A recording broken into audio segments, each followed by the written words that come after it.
আসসালামু আলাইকুম। আমরা যে প্লটে এসেছি এটা বড় মৌসুমের ধান বৃধান 108 গত বড় মৌসুমে উনি চাষ করেছিল, সেখান থেকে এবার 1.5 বিঘা জমিতে উনি চাষ করেছেন পরীক্ষামূলকভাবে। কারণ আমার আরেকটা কৃষক গত বছর উনি আমন মৌসুমে চাষ করে বেশ ভালো ফলন পেয়েছিলেন 33 শতকে 25 মণ হারে।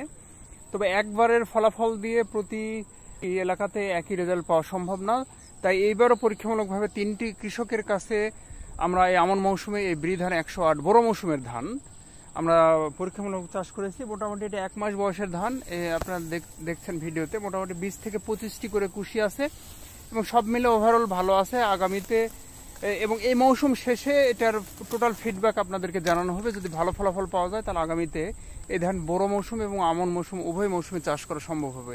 কারণ এটি আলোক সংবেদনশীলতা নেই, দিনের দৈর্ঘ্যের সাথে এর কোনো সম্পর্ক নয়, নির্দিষ্ট বয়সে এর ফলন দিতে সক্ষম। ধন্যবাদ সকল কৃষক ভাইদেরকে। আসসালামু আলাইকুম।